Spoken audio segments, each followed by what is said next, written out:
Welcome to I Heart Geek.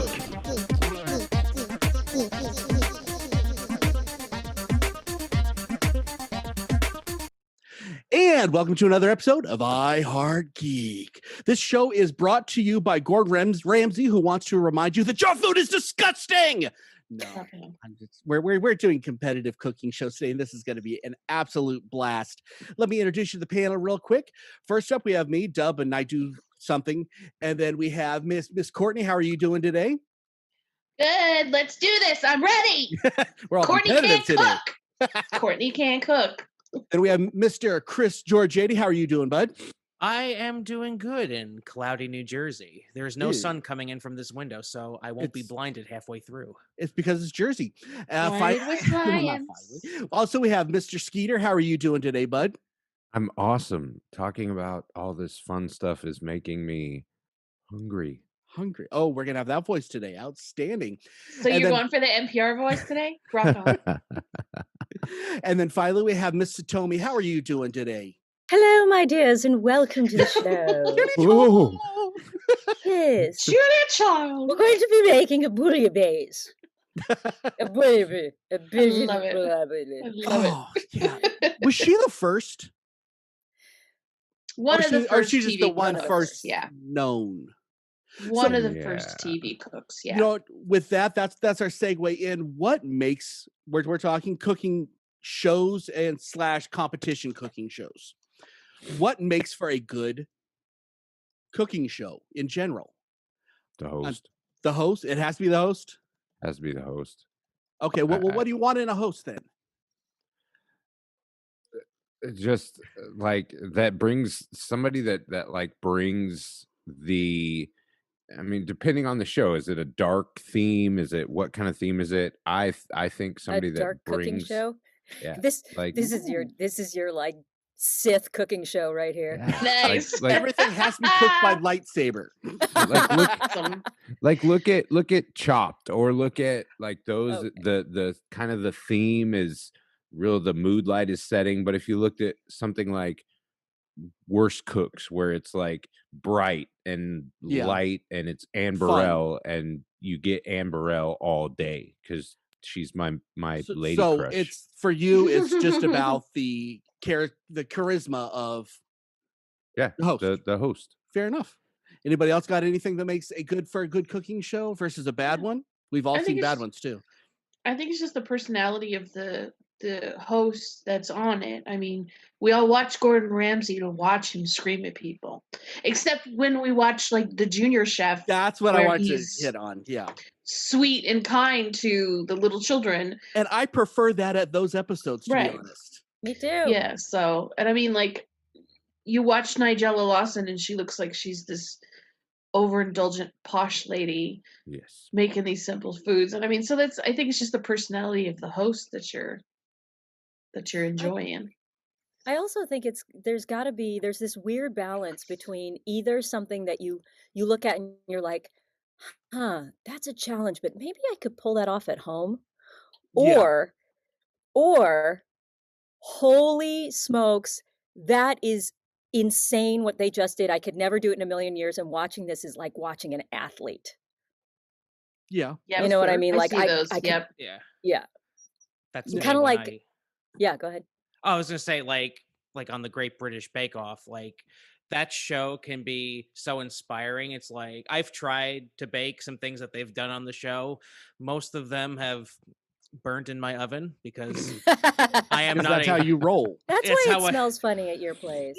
Yeah, but then at the same time, on the Great British Bake Off, they're like, bake this like 7-layer cake that has to be 10 feet high in under like 2 hours, and they do it, and it's like, how?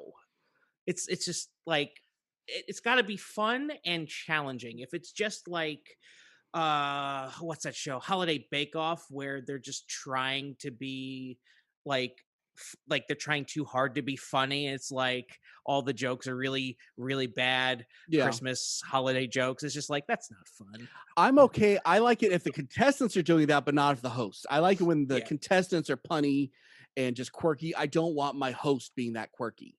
Yeah. because I can't take him seriously at that point. And I'm rooting for the guy that's quirky that's cooking. I'm not rooting for the host that's quirky. It seems too contrived. The other thing I found interesting that I've noticed more lately is how much editing can make a difference Oh in yeah. a good or a bad show. And there are a couple shows. All right, I'll take the hate. Sugar Rush, this standard Sugar Rush. Mhm. It's not my cup of tea. It's not my cup of tea. After a while I realized it's a combination, even though I love me some Adrian Zumbo, is that his name? Even though I love him,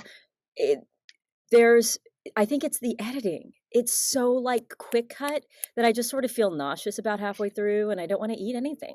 The girl in that annoys me. Yeah, Well, she is. She's kind of. I think part of that editing with the quick cuts, what you're talking about, and I don't think that anybody realizes it, but you want to see more of the cooking process because you want to think that you can do it. If you're quick cutting and it's all just the drama about, oh, it fell, what do we do? And that's what they focus on for 20 minutes. You don't feel like you're learning. And therefore, I think in the back of your head, whether you know that you're thinking it or not, it's like, well, I'm not learning anything. Why am I wasting my time? I can go watch Survivor because it's kind of the same thing.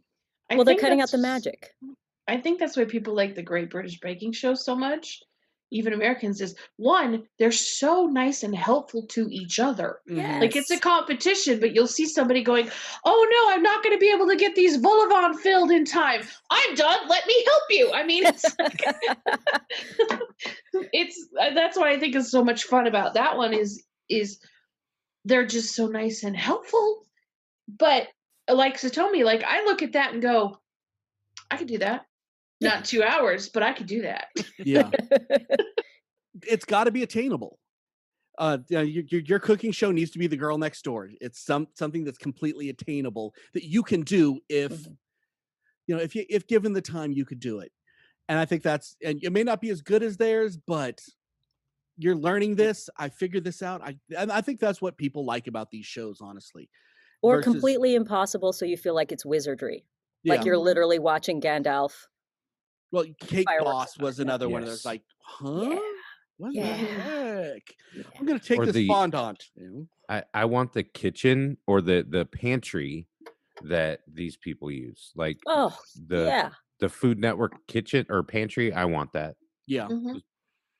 Open access. That would be amazing. Their pantry's bigger than my entire kitchen. I just want a kitchen that's bigger than my bathroom. You live in Jersey. That's not gonna happen. A tiny kitchen.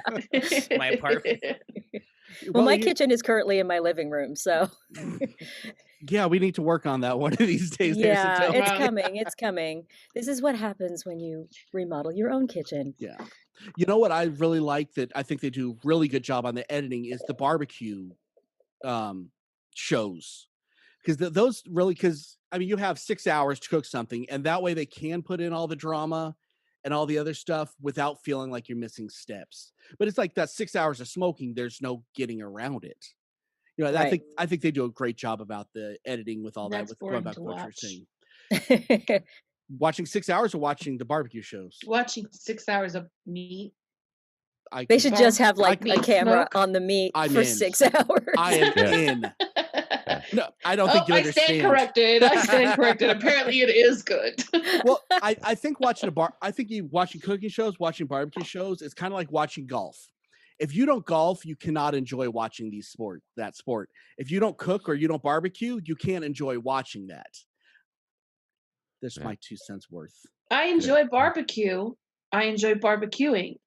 I don't need to watch meat cook for 6 hours.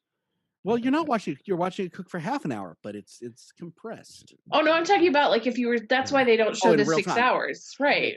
Yeah. Right. So let me ask you guys this question. I think this is going to be the funnest question that I ask today. If you go on Hell's Kitchen, let's say, or whatever show you go on, what is your signature dish that you can make that is your first show-off dish? Let me start with Chris on this one. Yeah. So it's gonna be something with Jersey. I don't know. Oh, it's gonna be up that alley. Okay. I make the best baked ziti in the world. That is a fact. I'll fight you on that. All right, bring it on. Well, tell me what's so special about that dish that would be your show-off dish. So, what differentiates my baked ziti from the rest of the world is the sauce. The sauce is key. The gravy? No, I'm okay, kidding. okay. I'm kidding. It's a joke. It's a joke. You watch your mouth there, son. So for those of you listening, I'm just going to give you a quick lesson about New Jersey. The red stuff you put on your pasta is called sauce. The brown stuff, the brown stuff you put on your turkey and mashed potatoes at Thanksgiving is gravy. I don't know who calls it gravy for the red Well, sauce. Paulie calls it gravy. Some Italians do. Well, they're wrong, in my opinion. Right. Like we're Sicilian, we call it sauce. It's sauce. SAWCE, sauce. But it's the way I do my sauce is that goes. It just got worse. A long way to get there. This is what happens when you put Italians on a cooking show. See, what I do, I sprinkle. What I do is I sprinkle a little sugar. I put some oregano, some basil, some garlic powder, some onion powder. Trust me, it tastes. Listen, I've made my baked ziti. You lost me to sugar. Listen, the sugar adds. No, I'm not talking about. It makes the medicine go down. No, you have to do it. It's to counter the acidity. Because I like. I've never put sugar in a sauce before, and I learned from my grandma. Shredded carrots. So for me, I like a sweeter tomato sauce. So I just sprinkle a little bit of granulated sugar in. Makes a world of difference, and you'll be having seconds and thirds, as most people do when I bake my ziti. So that's the dish I would make. Fair enough. Skeeter? Wow. So I do a wonderful stroganoff with homemade noodles. I braise my beef so it's perfect. It's everything about it. The gravy, the stroganoff, it just comes together with this wonderful wine sauce. That's my go-to if I want to class it up, and go pretty much homemade with everything. Fair enough. I think that's my favorite. Nice. Satomi? Mine's got to be Japanese gyoza, which is, for those of you who don't know the word, is pot stickers with homemade wrappers, homemade gyoza wrappers. And I have adjusted them before for the vegetarians and vegans in my life. So I'll do them sometimes with sweet potato and a little soy sauce and meating and spring onions. And then you pan fry it and it's crispy on one side and, nice and chewy on the other side. And it's usually gone pretty dang quick. Very good. Very nice. Courtney? I'm going to go with pasta alla puttanesca. Which is I love how everyone puts on the heavy accent whenever they say it. Whenever they say I can't say Italian food without the accent. It's a really simple dish, but it's a really hearty kind of. The story behind it is kind of cool too, but this is a family show, so I can't really say it. But it's got and I do the same thing. I like make usually if I'm gonna do this cooking show and I'm gonna competition, I'm gonna make my own noodles. And then I'll make the sauce with the capers and the anchovies and everything in it. And then it's a real kind of like warming, kind of spicy dish. Very good. I would do, I'm pretending like time is not a option on this. So I would probably do my pork loin, which takes me 2 days to make because it sits in a brine for 2 days. I'm not going to tell you what's in it because that's my secret, but it is fantastic. Smoke that bad boy for about 3 hours. We're done, and it will melt in your mouth, and you will, yeah. And can we just have a potluck dinner of all these things we've just mentioned? Sure, yes. Make this happen. Yes, absolutely. Yes, please. And then, we were talking earlier about Italian cooks and having to pronounce it correctly. So, for all of our listeners out there who don't know, it is bruschetta, not bruschetta, bruschetta. It's like biscotti. Oh God! Never taking you to a restaurant. It's noodles and sauce. Noodles and sauce. Noodles and sauce. It's sauce. Gotta say it, Jersey sauce. Noodles and sauce. Is that what the toxic Avenger eats? And peppers. I'm just curious. Okay, this will be a fun little game show that I want to do. It's not a game show, but this is a fun question I want to ask. If I was to say, I want you to pitch me a cooking show. I want to know what your hook is. What is the different thing that you're going to do for your food game show? What is going to be your hook? Let's once again start with Chris because he's fun to pick on first. So on my cooking show, it would be all of Italian food, and we'd call it the Sauce Boss. You make it the sauce. I Is want to everybody know. from East Coast, I'm guessing? No, well, I'll go West Coast. I'll go Midwest, Southeast. He's gonna have me be on as a guest. I just want to, the whole point of my show is I, as a North Jersey Italian boy, I've had my share of pastas and sauces and dishes. So I want to see how other parts of the country compare to the gold standard outside of Italy. So it'd be the Sauce Boss, and we make it the sauce. Outstanding. Let's Skeeter. I would love to do a let's just call it gas station food. So creating gourmet from gas station food. Like I like that. You set up in front of an AM PM and that's what you get. Like you just rock it out. Whatever That's you can actually come really up cool. with. I wouldn't mind eating at a gas station if that were the case. Oh. And nothing's off limits inside it. I mean, we could choose different gas stations. It could be liquor stores, gas station styles. So And you got to go from place to place on a motorcycle. yeah. I'm in. This sounds like fun. Courtney, what about you? I would do a baking show. What's the hook? We have a million baking. Well, What's different? I like to bake bread mainly. I make other stuff, but I like to bake bread. So every week I would bake a different bread from a different part of the world. So you could see all the different ways that people So it's not a make competition, it's like a bread. Julia Childs. Kind of, yeah. Very good. Satomi? Well, we were talking about how, you watch these shows and you're thinking, okay, maybe I could do that.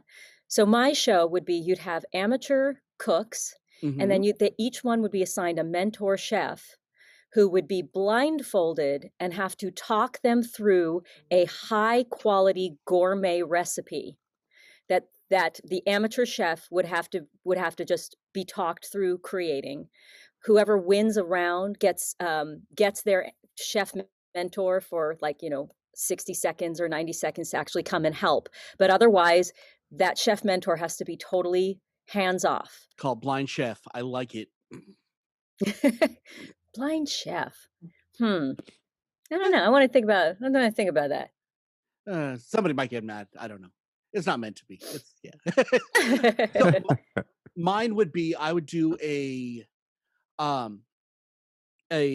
show, like a cooking show for the picky eater. And these people have to make their dish, right? And then they find out who their judge is, and their judge is picky and they don't like certain things. Then they make their dish, then they get an hour to fix it, to make it so that picky eater will eat it. So you're feeding a bunch of 6-year-olds? No, you're feeding me, basically. Let's be honest. I'm a picky eater. This sounds like a cereal commercial, quite frankly. Only some of you will get that. Yeah. Finish it with Dubby likes it. I feel so old right now, but okay. Because Chris just went blank on that. It's like, huh? This coming from the guy that microwaves his ramen. I never microwave my ramen. You microwave ramen? No. Shame on you. No. In a cup. Come on. No, I would put it in a cup after I cooked it, put Parmesan in it, and then, that's how I like it. Oh, that's right. Sacrilege. Oh, no, What's you should. wrong with you Have you tried it? Oh, it's good. Have you tried it? It's gourmet. I'm Japanese. I only buy the microwavable ramen. Wow, that went off the rails fast. And so to get us back on the rails, let's go over to our listener feedback.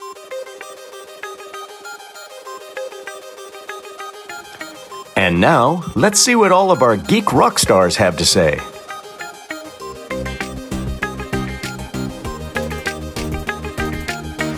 Okay, Courtney, you have some listener feedback for us, and we have a lot today. Some is not the right word. What would be the right word? an explosion of listener feedback. So first off, I want to say thank you to everybody because there was about 40 of you who commented. So that rocks. You guys are amazing.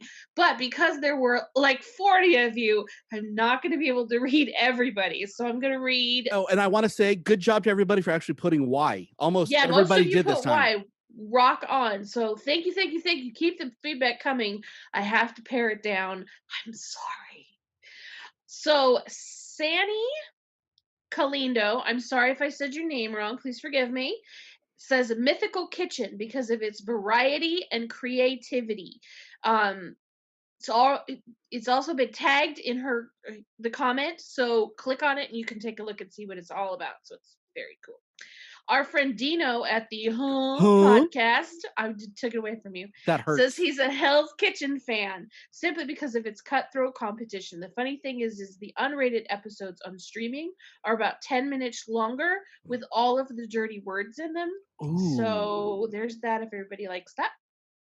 Nick Hardesty, he says he honestly likes to go to YouTube for cooking because they actually cook and they're fairly short. Also, he can search for whatever he fancies instead of being told what to watch them cook, which I kind of did because I go to YouTube for that. That's actually a good point. Too.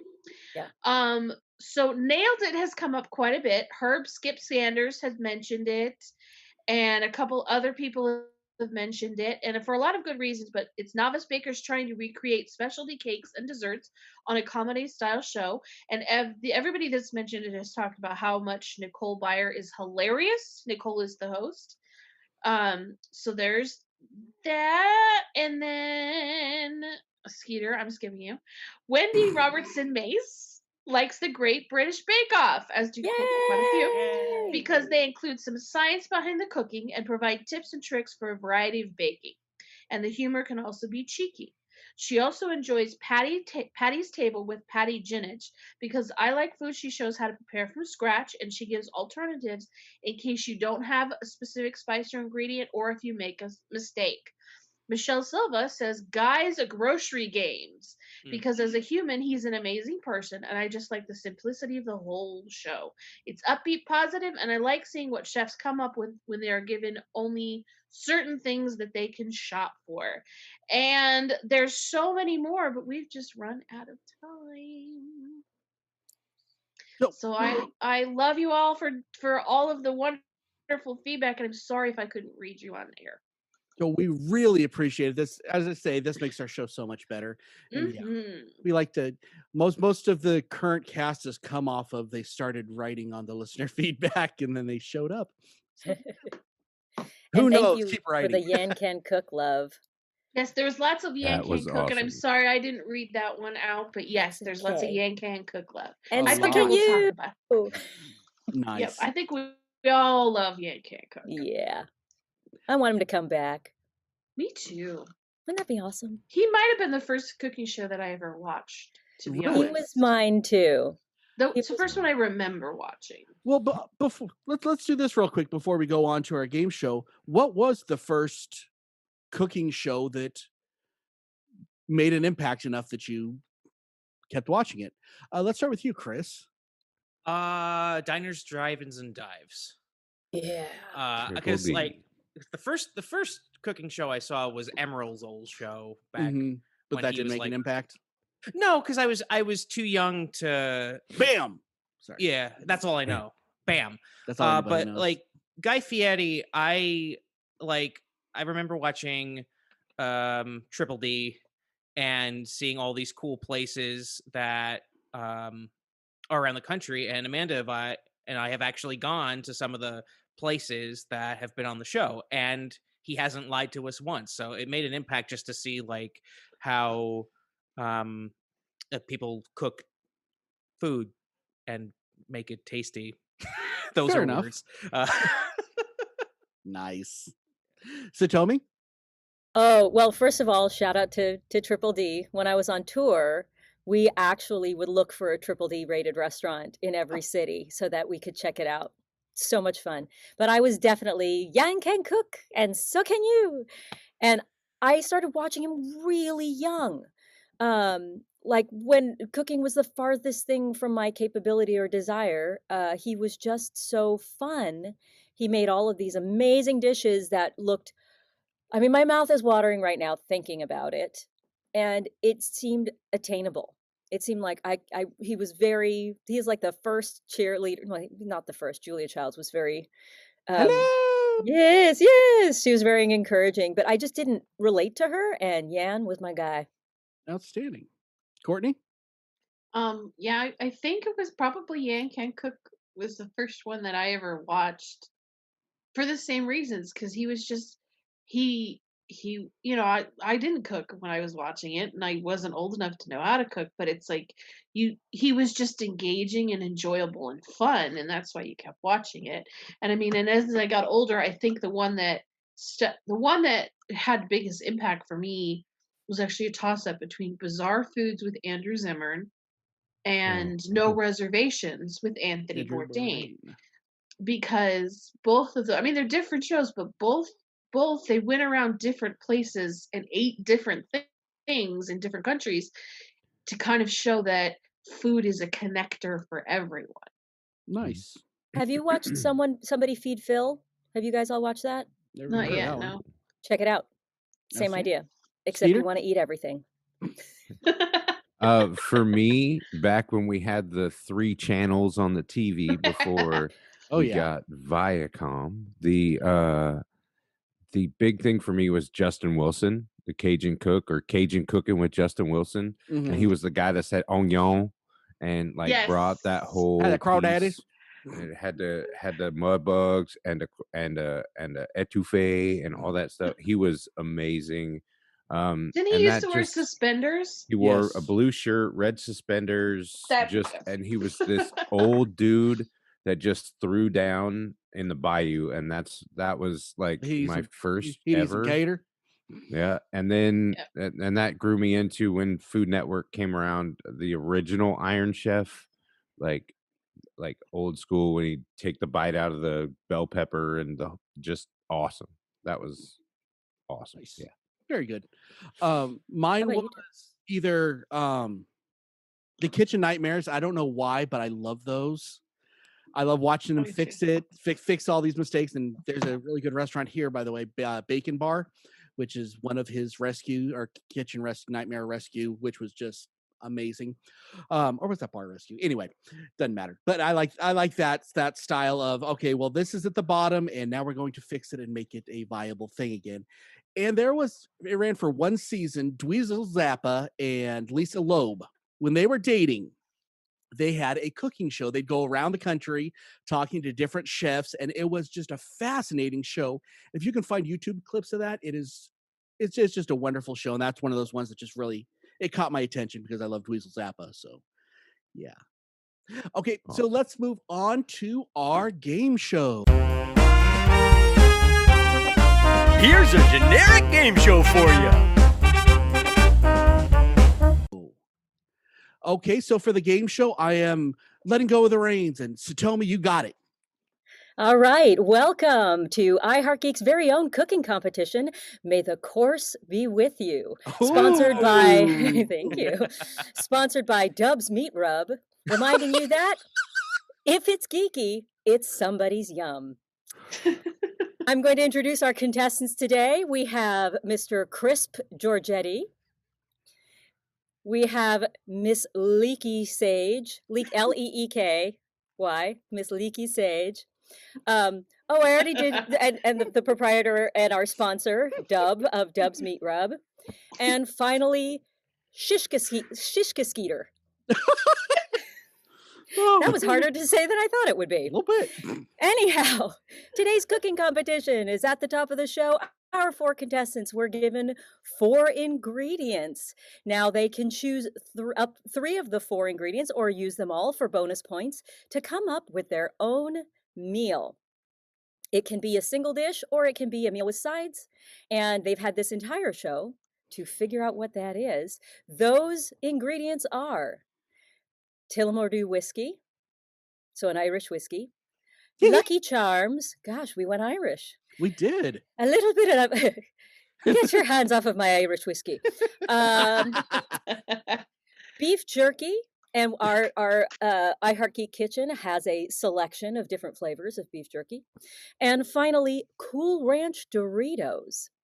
And again, our iHeart Geek Kitchen is fully stocked, so these chefs were able to pull whatever they needed for their special dish. So I would like them to present their dish for judgment. Let's start with Skeeter. Wow, Shishka jumping Skeeter. right out the box. I decided to use all 4 ingredients in my dish to make a late night and maybe self-medicated meal of a fine I actually was able to find a wonderful pork jerky back there in the back for our bacon friends. So what I did was I laid the the That's good. pork in a little bit of Irish whiskey to kind of loosen it up, give it a little bit of tenderness. Really broke down the Cool Ranch Doritos to coat that bacon in to give it a nice flavor, little saltiness, more than what it already has. Then I ground the Lucky Charms, rimmed my shot glass, or actually just kind of a quarter rim on my snifter for my whiskey, That's a and good one. poured a nice little dessert sipping whiskey with a little rim of sweetness. So we have this little meal there for you. Very good. Hope you Thank enjoy. That was awesome, Excellent. Skeeter. Excellent. Yes. I really enjoy that treatment of the fact that you chose the pork jerky really speaks to your soul. Excellent. Thank you. All right. Next up, I would like to hear from Dub of Dub's Meat Rubs. Okay. Don't expect mine to be Oh. even nearly as good as Skeeter's, so we'll try that on that one. I concede my defeat. But I also used all 4 ingredients, and I used them in multiple different dishes that I'm going to make in this meal. To start with, we're going to start with, for our main course, we're going to have a tri-tip, and I'm going to tenderize the heck out of it, smoke it. In the sauce, we're going to have our jerky. I'm going to grind it up, going to mix that into the sauce, cook that into the meat itself, which I think will be kind of yummy. Then we're going to go with a macaroni and cheese that we're going to take the jerky. We're going to have it crushed. We're going to crush the Cool Ranch Doritos. We're going to mix it in, then have a layer of Cool Ranch Doritos on top of it. Let that bake in and enjoy your mac and cheese. For dessert, oh yeah, and by the way, the wood that I smoked everything in is coated with our whiskey, by the way, to give it that nice whiskey flavoring in the smoke. And then finally, for a dessert, we're going to take our Lucky Charms and we're going to crush it, mix it in, and we're going to have a brownie with the nice little marshmallow chunks. I think will be absolutely delicious. And then finish off with a shot of whiskey because you deserve it after you ate that. All right, so that's a whiskey. That is a Lucky Charms infused brownie that we have. That's the word I'm looking for. Yes. Thank you. Okay. Thank you. All right. Yeah. Wonderful, wonderful. I appreciate that you soaked your wood chips before smoking that tri-tip. It's a very advanced technique, so it's good that you've been It does work. I'll give you studying. that does work. All right. Our next contestant I'd like to hear from is Mr. Crisp Giorgetti. Crisp? Crispy. Crisp. Thank you, Satomi. For today's dish, I'm presenting something other than my baked ziti. So I've used 3 of the 4 ingredients because I don't like sugary cereals. So as much as everyone loves Lucky Charms, I am not using the Lucky Charms. So first thing I do on this ingredient list is I see we got whiskey. So what I'm going to do is I'm going to take some chicken breasts out of the fridge and marinate the chicken in the whiskey for about an hour or so. Then I'm going to fry it on a pan and with a little salt and pepper. Boom. That's cooking. So then we have beef jerky and Cool Ranch Doritos. So, fun fact, I've never had beef jerky in my life, but if I had to pick a beef jerky, I would pick Slim Jim because Macho Man Randy Savage is like, slap into a Slim Jim, can you dig it? Yeah. So what I'm going to do is I'm going to take the Slim Jim and the Cool Ranch Doritos. I'm going to put them in my food processor and make a little powder to sprinkle on top of the chicken. Will it taste good? I have no idea, but I hope it will, because then I'm going to pair it with some steamed asparagus and a baked potato. Boom. There's my dish. All right. Thank you very much. I appreciate your violence in cooking this. You need to host one of these in real life, Satomi. Right. I feel so encouraged right now. You know, you got to call out the professionals for these. All right. And finally, our final contestant is Miss Leaky Sage, who's known for her Italian cooking and especially her root vegetables. Leaky? Yes, but I won't be doing any of that today. I'm not nearly as fancy as the other boys. So here we go. I will not be using whiskey because I don't know what to do with it. So for starters, I'm going to make faux ramen. And instead of the beef that you will put in it, we'll be using the beef jerky. You also have to cut down on the salt if you add it in, though, because beef jerky is very salty and you actually want to be able to eat this. So by faux, I mean fake ramen. Oh, ramen. See what I did there? Yeah, it's funnier in my head. Very good, very good. It's funnier in my head. Now you know how I feel. Right. For the chicken fingers, I'm going to actually crush up our Cool Ranch Doritos by pounding them almost to pulverizing them to a dust, and then I'm going to roll my chicken tenders in it as if you were using it as panko breadcrumbs, but you can use Cool Ranch Doritos instead. And then I'm popping them in the air fryer and making chicken fingers and fries. You're welcome. And for dessert, we're going to have a unicorn cheesecake, which will be made with the Lucky Charms. So it is regular cheesecake, but you take the Lucky Charms and you crush them up, and you use the powder with a little bit of butter to make the crust of your cheesecake. You work the marshmallows into the cream cheese mixture for the cheesecake, bake it on up, and then crush them up again, crush up a little bit extra, and coat the top of the cheesecake with it. There you go. Wow.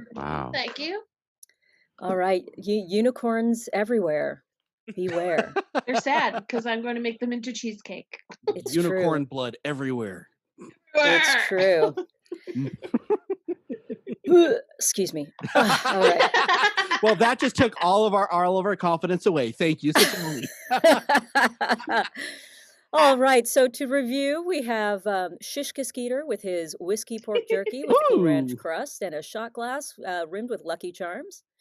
Dub had whiskey smoked tri-tip with jerky sauce, mac and cheese with jerky, and with a Doritos and a Doritos layer, and finally a Lucky Charms infused brownie. Crisp had whiskey fried chicken and a very violent Slim Jim with Cool Ranch Doritos. Oh yeah! Cool food processed topping. And Leaky had faux pho. Get it? Yeah. Yes, with jerky, air-fried Doritos, chicken fingers and fries, and unicorn cheesecake with Lucky Charms and crust. All right, so first of all, for the worst, yeah, I have to say, I'm going to back up for a second. I fully expected these to be bad, and these were actually all quite good. So when I say the worst one, it is with love and with the understanding that this is still far superior than what I had expected. We've got Crisp Giorgetti with 10 points. Sorry, it was the least imaginative of the bunch. I understand. There's only so much I can do. And you don't like Lucky Charms, so that's a problem. Yeah, I know. It's not that I like. You need a more sophisticated palate to enjoy your Lucky Charms. Yeah, I am humbled that I am the worst of the worst, or the best of the worst. So thank you. You got it. You got it. Well, and then our I was hoping to have our strangest recipe, but again, y'all did really well. So we're going to jump straight to the winner of this episode, of this game show. And it's a close one. I got to tell you, the semifinalists. I'll give you the semifinalists are Dub's Meat Rub and Miss Liggy Page. Thank you. Oh, look out now! Look out! Yes. While Shishka Skeeters was excellent, was quite excellent.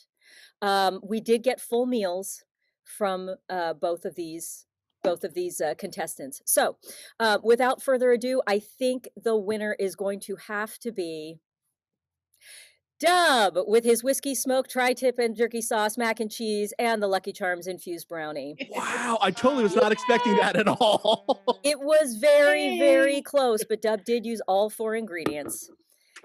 Well, thank you. You are welcome. I'd like to thank the Academy and my family. Oh, I got played playing off. You off. Yeah, that's what I thought you were doing. So Tomi, since you were the quiz master, I know you had something in your mind for this. What would you have brought to the table if you were playing the game today? Well, I will tell you, I didn't go full bore with it. I just looked at the ingredients and thought, could I do something with this? And the first was something that one of you did, which was it was Skeeter. I would have soaked the jerky in the whiskey overnight so it would take on that flavor, and hopefully the alcohol would help start to break down that meat. And then I would have done a Lucky Charms ice cream with a salty, savory Dorito sprinkle on top, because I love a little savory with my sweet. Very good. I'll say you probably would have won. So, hey. Don't know about that. Okay, so let's go from there, and we are going to move on to our main event.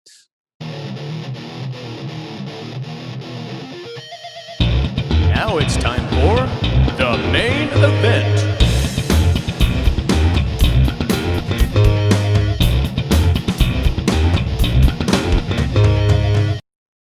Okay, so for our main event today, we are doing something a little bit different. Let's see what I put. Our top 3 favorite dishes, home, professional, whatever. I know that we all have stories to go along with some of these, but I'm going to start with mine first. And my number 3 is going to be, and this has to be made from my grandmother because nobody made it better, but a fried chicken, mashed potatoes and gravy. What else did she and just because she didn't put it together, but fried eggs, because there was something that she did with a frying pan that was absolutely magical. Tasted good all the way through. Skeeters has experienced this before, and it was just wonderful. And now, this is how my grandmother ate every day of her life. This is how my grandfather ate, and they all lived into their 90s. So fried food's not as bad for you as they like to say. I gotta guess. I like to believe that anyway.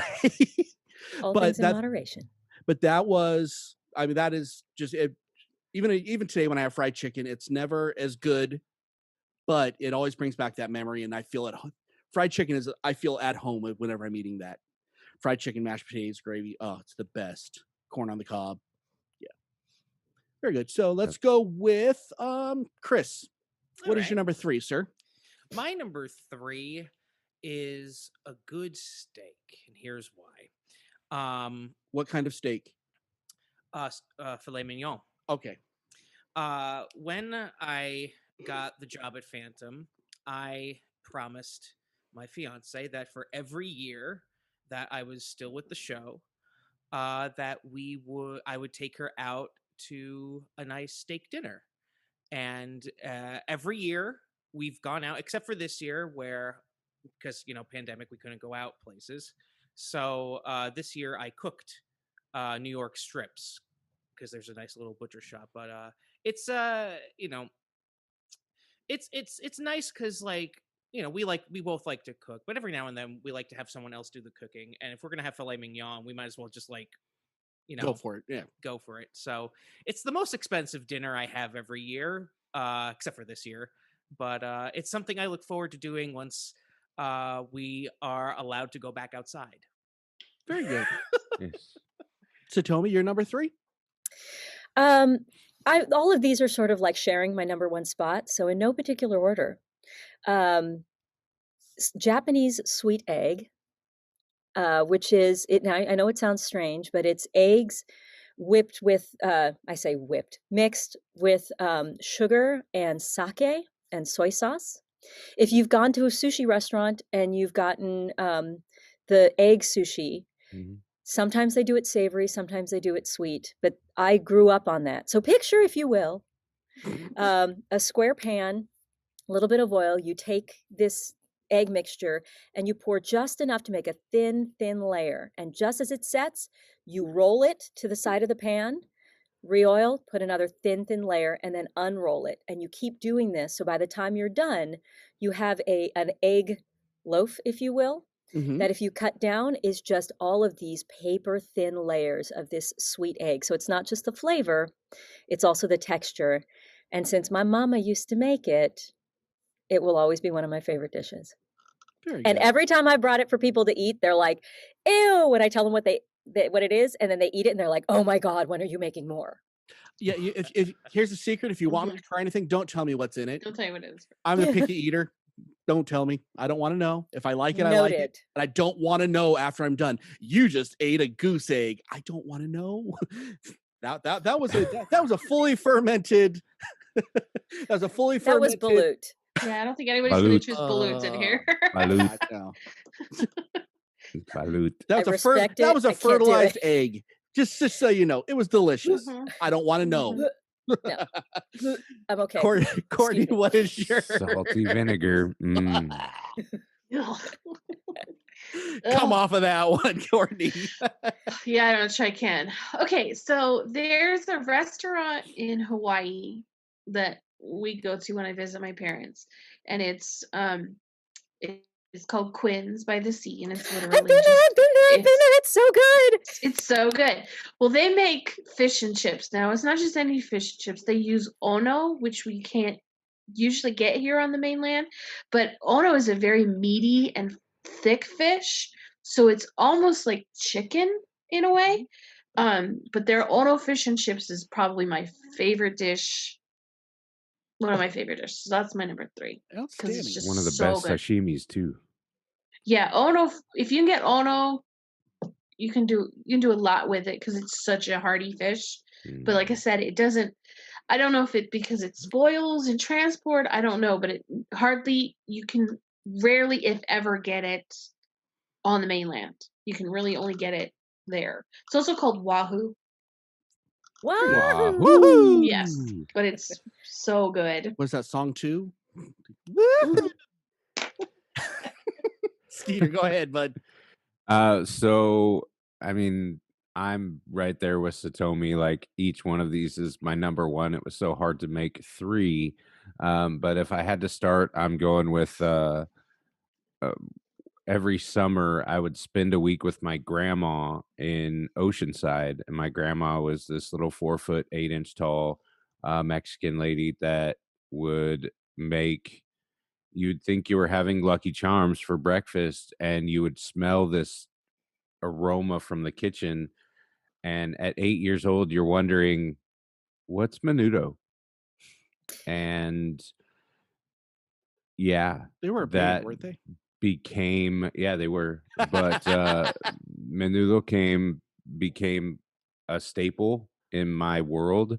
I still eat it today. It reminds me so much of my grandma, and watching her make it, she never used recipes. She never measured anything. She just threw it in a pot. Nobody's grandma did. Put it in a bowl, and that was breakfast. And to me, that's like, oh, it still hits. Can you tell us what your grandma's menudo was made of? Yeah. So her menudo, of course, was the soup base, the stock, and then tripe, hominy, and she would always put pig's feet in there. But I always said, "No feet, Grandma, no feet, no pata, no feet," and she would stop, and then I would never get the feet because I couldn't. The bones would just But yeah, my grandma's menudo definitely 1.3. Nice. So but before I go on to my number 2, I want to hear in your guys' comments, all our listeners, what is your favorite meal and how do you cook it if you're willing to share that? We all love to be in this discussion because we'll all be cooking because we're all bored at home, so we can cook now. So if you can do that, also while you're at it, hit the subscribe, hit the like, share us with your friends, join the Patreon. Go to the website at the end of the week because it'll be brand new and awesome. But I'm not supposed to talk about that, so I won't. Okay, and so my number 2 is something called Sicilian meat roll. And this is something that I've had since I was 6 years old. There was a lady named Sherry Lozier that taught my mom how to make it, and I loved it. It's hamburger meat, and then you put on ham and turkey, and it was someone typing this because I want it, and then cheese, and then keep repeating the process. Roll it up, cook it, bake it for I think it's like an hour and a half, and it is the most wonderful thing you will ever put in your mouth. It's this explosion of flavor, and I'm just in love. Why do we look so happy there, Skeeter? Some of the faces in this room right now are spectacular. Because it's not really Sicilian, I'm sure, but yeah. But that's what it was called. So. No, it is, but it's not called Sicilian meat roll. Meatloaf? No, we always call them meat roll. It's a broncoloni. Whatever. But yeah, it's meatloaf. Delightful. And it's delicious. See, your name was appropriate in the game show. Full circle. Very good. Chris, go ahead, bud. My number 2 of my top 3 is Sicilian meat roll. It is stop it. It is not an Italian dish, believe it or not. It is homemade quinoa chicken chili. My fiance introduced this to me when I started dating her. So it's basically chicken soup, but on crack. Literally, that's what makes it so good. I don't know why I can't stop eating this. So no matter how much I have, I want more. more. So so what we like to do is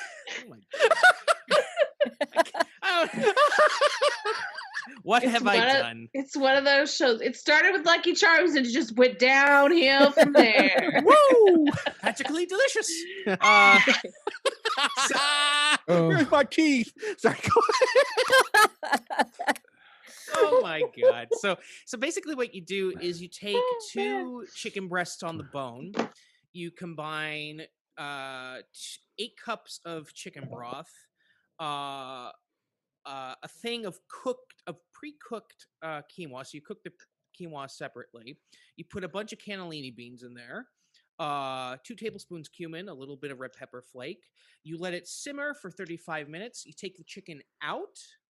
You shred the chicken off the bone, and it should be nice and juicy. You put the chicken back in, stir it up, let it heat for 10 minutes, and it is so good that it's one of the best soups to have in the autumn and on a cold winter day. Hell, I will eat it any time of the year. And it's one of the first recipes that Amanda introduced me to when we started dating. So anytime we cook it, it just brings back, instant, like, good memories of, just, like, I think that was, like, one of the first things we cooked when we got our apartment, and it's just, like, if it's a nice homey meal, so it just reminds me of, like, home and her. Nice. So Tommy?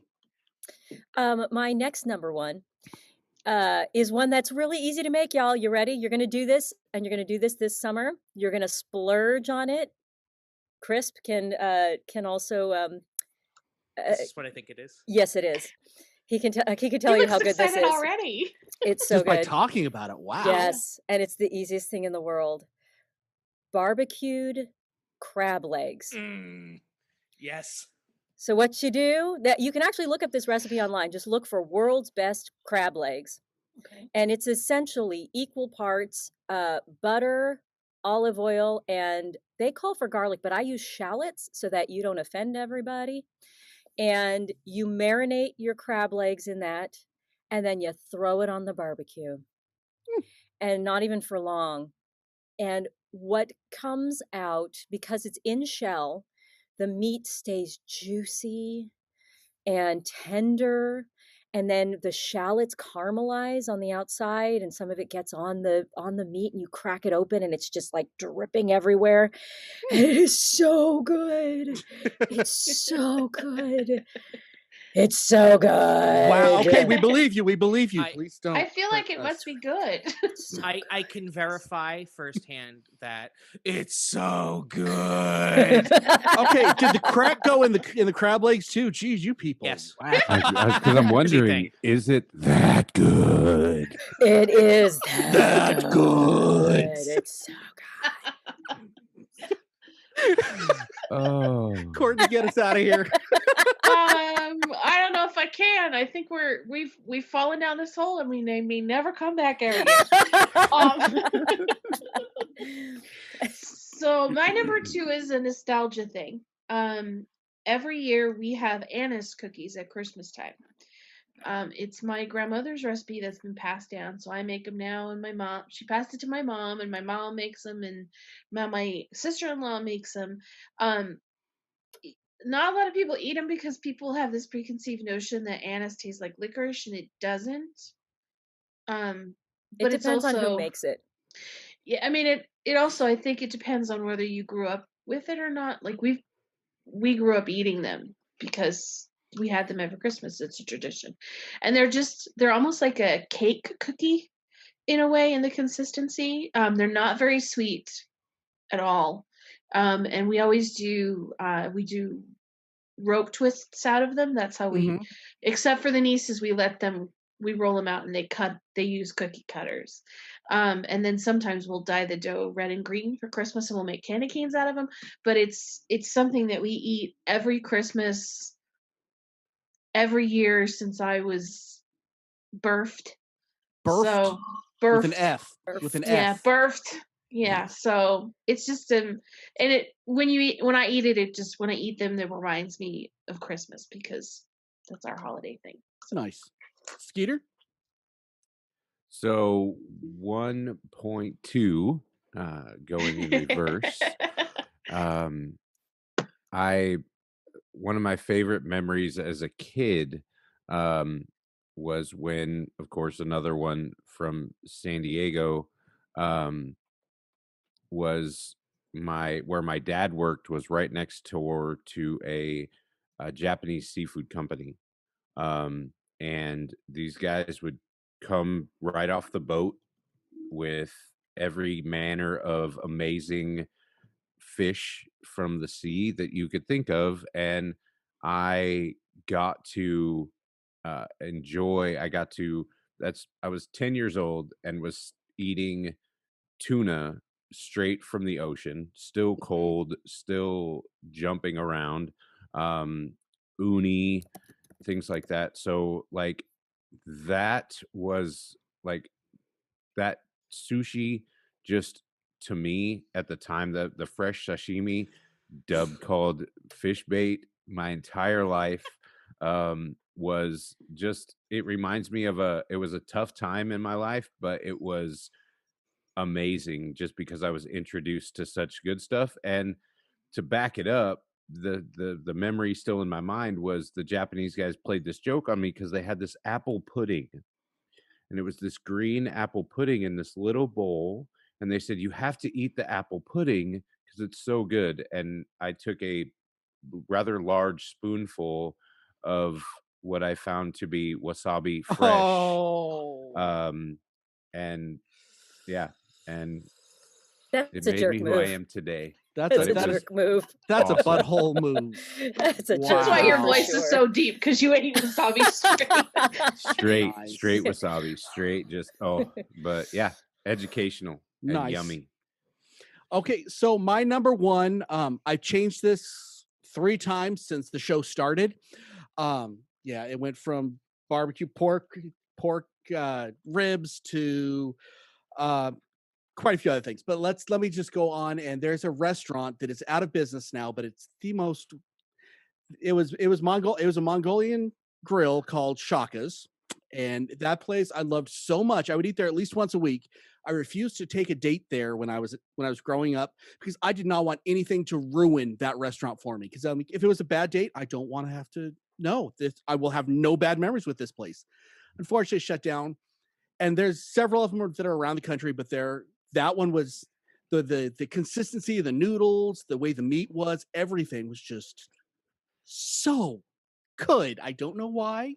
Dub taught me how to eat Mongolian barbecue. Oh, it was so fantastic. You put your vegetables, if you're familiar with the concept of it. It's a simple concept. It's hard to mess up. They just did it better than I've ever had it anywhere else. So if they ever open back up again, I will drive back to California to get it. Kona's come to mind. I'm thinking about opening one here in Visalia, actually. Then I will be there. Chris? Because of that. My number one food is my homemade pasta sauce. Also gravy. Yeah. Sorry. Bad joke. I'm sorry. Joe Pesci and James Gandolfini will rain fire upon you if you call tomato sauce. Yeah, they're gravy. short. It's okay. Don't worry. He's fixed in to get popped with that. So unfortunately, there was a time in my life where an Italian from North Jersey like me thought ragu was the be all end all. And then my fiance was like, "You're Italian and you don't know how to make your own sauce. We're making our own sauce." And for the last 6 years, we have perfected our tomato sauce recipe. And our little secret to make it the most delicious thing ever is you sprinkle a little bit of sugar in towards the end. Just a little bit of sugar. My How Sicilian diabetic are you? Seriously. My Sicilian grandmother would beat the tar out of you. So what the sugar does is I like a sweeter sauce. So you just sprinkle just a little bit, My grandmother would kill you. And I swear to you, it's the best thing you'll ever have. And then you can put either ground meat in it, Italian sausage in it, ground meat and sausage. You can do whatever you want with it. But it's a recipe that Amanda and I have perfected throughout the course of us dating. And it's because of her that my palate overall has become more sophisticated. So that's my number one dish. How high is everyone's cholesterol in this room? Holy crap. For me, it's high. So Tommy, go ahead. Well, Dub, I have your new obsession, if you haven't already gone, that will replace your Mongolian barbecue. Really? It is, yes, it is shabu shabu. And there is a shabu shabu restaurant out by you. It's called Swish. And hopefully they are still open with all this going on. What it is, it's Japanese hot pot. And you go, they give you two options. You can either do shabu shabu, which is named because it's from when you cook your own ingredients, and it's the swishing sound as you swish it in the water. Oh, nice. And so usually when you go, you order a plate, and you will get, they have a deli slicer where they take frozen cuts of like epically high quality meat, because the Japanese are very, very prideful about the quality of their meat, and they slice it paper thin, and they bring that with an array of vegetables and noodles. They've got this hot pot in front of you that you turn on, and then you take each one of your little goodies and you either leave it in the water to cook, or with the meat, it only takes a few seconds, so you just swish it until it's exactly what you want. And then they have dips, and one is usually a ponzu sauce, which is sort of a lemony soy sauce, and the other is goma, which is a sesame seed-based sauce. And you can dip them in either one or both, and you have your bowl of rice. And you will not be able to stop eating until you're in pain. And then you're going to get up and realize that you can't walk, and you're going to have to sit for another half an hour. Nice. You know, I love it. Yeah. Courtney, do yourself a favor. Yep. So Swish. I will definitely check it out. I know everybody's probably assuming that I'm going to pick some big fancy Italian dish, which I love, but my favorite food in the world is pho. I love pho. I work in Chinatown, so there's a lot of it's Koreatown, Chinatown, Vietnamese town. It's all over. So all those. There's a pho place like right across the street from my work that has some of the best. I call them bowls of happy because it's my. I think I know which one food. you're talking about. Yeah. Pho Saigon. Yeah, there's a great Malaysian place in the neighborhood too, but it's just I love pho. It really feeds your soul in addition to feeding your belly. Very good. Skeeter, close us up, bud. So my number one was introduced to me in junior high, and I don't get it anymore because we've all kind of diasporaed since then. But it was this dish that the bald guy on the bottom, well, for me, he's on the bottom, his mom used to make just for like Thanksgiving. Actually, wow. Dub made it for our chef's foods class in our freshman year of high school. It's called fafsha, and it's like chopped noodles, basically. It's chopped noodles, but it was delightful, and I want to still make it because just it was filling and flavorful, and you put gravy over it, real gravy, brown stuff, not the red stuff. But it was wonderful. It's wonderful. Takes 3 days to make. Yeah, 3 days to make this stuff. But I'll tell y'all off the air, but this one doesn't get shared on air. Yeah, it was the most amazing thing like ever, next to my mom's breakfast bake. But this one, because it just took so much time and there was so much love in it, like that's what made that one like my number one overall. So yeah, that's it. Fafsha is the bomb for me. Outstanding. I feel like we could talk for like another 6 hours on this, but we have to close it up because I know we're already over. And we have to eat now. I am really hungry. I need to go make sure the shirt doesn't fit anymore after this episode. Ooh, yummy. So go to our YouTube, do the subscribe and like and share, comment, tell your friends about us, go to our Discord, and we have so much stuff coming on Patreon within the next couple of weeks. I'm so excited about this. I am so excited. And until next time, I'm Dub. I'm here with Chris and Skeeter and Courtney and Satomi. Keep on geeking on, guys. I'm going to go eat now. I'm so hungry. It's ridiculous.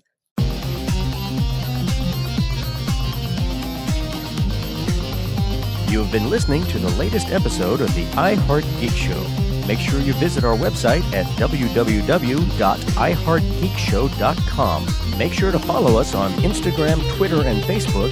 And if you check us out on YouTube, make sure to like, comment, and subscribe. And keep on geeking on to all of you geek rock stars.